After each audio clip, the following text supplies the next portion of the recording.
ഓം നമോ നാരായണായ. ഞാൻ Rajesh P Namboothiri, Manikyamangalathillam, Ashtamangalam, Maniyar P O, Punalur.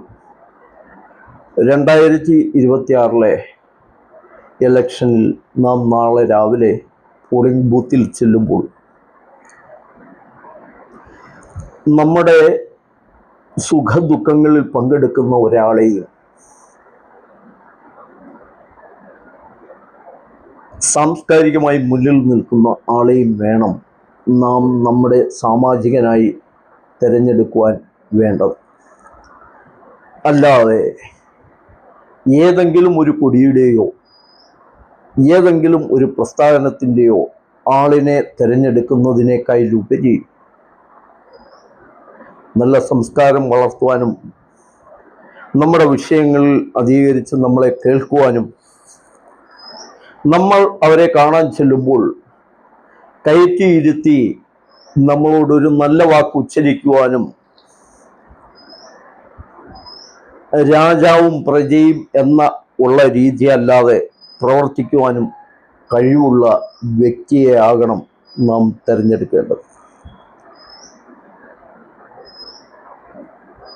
ഔദ്യോഗിക മേഖലയിൽ എന്നതുപോലെ തന്നെ രാഷ്ട്രീയ മേഖലകളിലും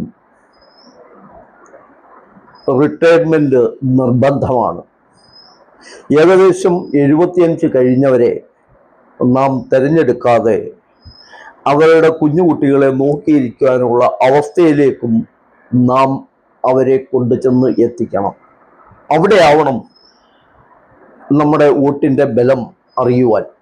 ഏത് രാഷ്ട്രീയ പാർട്ടി ആയാലും ഏത് പ്രസ്ഥാനങ്ങളായാലും മാറി മാറി വരുന്ന സംവിധാനങ്ങളെയും കാലഘട്ടത്തിന് അനുസൃതമായി നമ്മളോടൊപ്പം സഞ്ചരിക്കുന്ന ആളിനെയും വേണം നമ്മുടെ സാമാജികനായി, നമ്മുടെ നിയമസഭാ സാമാജികനായി തിരഞ്ഞെടുക്കേണ്ടത്.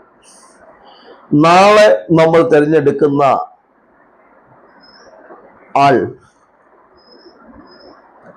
പിന്നീട് നമുക്ക് അവരെക്കുറിച്ച് എന്തെങ്കിലും ഒന്ന് മാറ്റി ചിന്തിക്കണം എങ്കിൽ 5 വർഷം കഴിയണം എന്നുള്ള ഒരു കാര്യം കൂടി നാം ഓർത്തു വേണം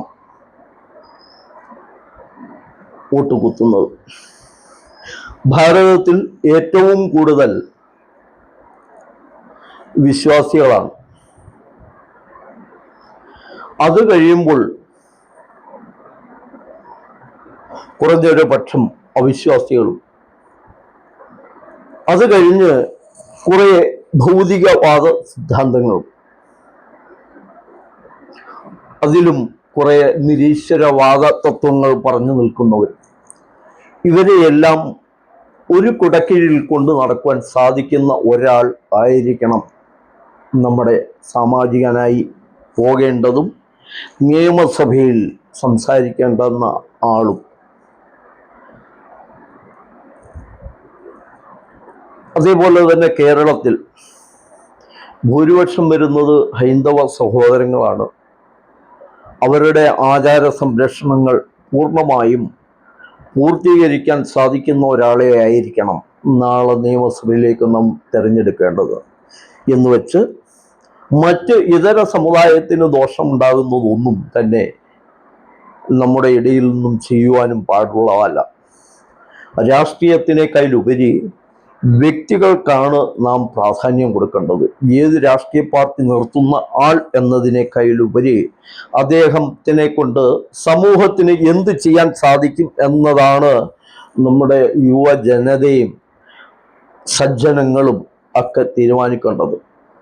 ആചാര സംരക്ഷണം പ്രത്യേകമായി എടുത്തു പറയുന്നത് നമ്മുടെ ഈ കാലഘട്ടത്തിൽ വളരെ ദുരിതപൂർണമായിട്ടുള്ള സംവിധാനങ്ങളിൽ കൂടിയാണ് നാം പോകുന്നത്. എല്ലാ രാഷ്ട്രീയക്കാരും പറയുന്നത് പോലെ മതേതരത്വം എന്ന് പറയുന്ന ഒരു സാധനം ഉരുട്ടി വിഴുങ്ങിയാൽ തീരുന്നതല്ല നമ്മുടെ വിശപ്പ്. നമ്മൾക്ക് നല്ല വികസനം, നല്ല ആരോഗ്യം എന്നിവയൊക്കെയാണ് വേണ്ടത്.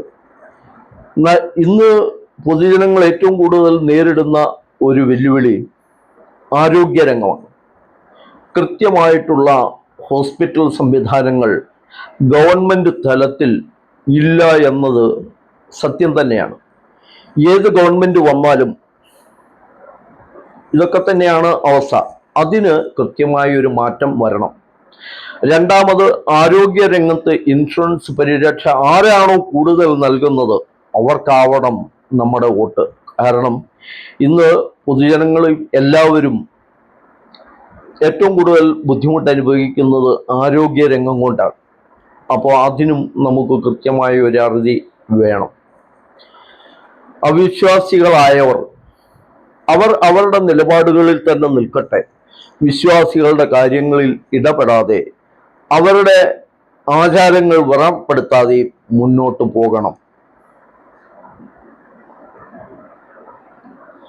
ആചാരങ്ങൾ വ്രണപ്പെടാതെ മുന്നോട്ട് പോകുകയും വേണം. ഭൗതികവാദ സിദ്ധാന്തങ്ങൾ പ്രചരിപ്പിക്കുന്നവർ ഏത് രാഷ്ട്രീയവുമായിക്കൊള്ളട്ടെ അവരുടെ വിശ്വാസവും സംരക്ഷിക്കപ്പെടണം.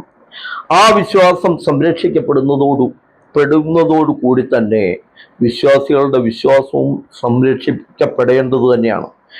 ഹൈന്ദവ ക്ഷേത്രങ്ങളിൽ ഇന്നുണ്ടാകുന്ന ന്യൂനതകൾ അമിതമായ രാഷ്ട്രീയ പ്രാധാന്യത്തിലുള്ളവർ കടന്നുകൂടിയുള്ളതാണ്. രാഷ്ട്രീയം വേറെയും വിശ്വാസം വേറെയും ആചാര സംരക്ഷണങ്ങൾ വേറെയും എന്നുള്ള രീതിയിൽ പ്രവർത്തിച്ചാൽ പല ക്ഷേത്രങ്ങളും ഉയരത്തിലും ഉന്നമനത്തിലും എത്താൻ സാധിക്കും. അതുപോലെ തന്നെ എല്ലാ വിഷയങ്ങളിലും അന്ധമായ രാഷ്ട്രീയ നിലപാടുകൾ എടുത്ത് നാം മുന്നോട്ട് പോകാൻ ഉള്ള കാലഘട്ടമല്ല. വിദ്യാഭ്യാസത്തിലൂന്നിയും തൊഴിലധിഷ്ഠിതമായിട്ടുള്ള കാര്യങ്ങളിലൂന്നിയും വേണം നാം നമ്മുടെ വോട്ട് വിനിയോഗിക്കേണ്ടത്. അവിടെ നാം ആരുടെയും തിട്ടൂരം പാരമ്പര്യം ഒന്നും സംരക്ഷിക്കപ്പെടേണ്ടവരല്ല നമ്മൾ. ഉയർന്നു നിന്ന് ഉയർന്ന സത്വബോധത്തോടുകൂടി തന്നെ നമുക്ക് വോട്ട് ചെയ്ത് നല്ലൊരു സാമാജികനെ നമുക്ക് പറഞ്ഞയക്കാം. ഓം നമോ നാരായണ.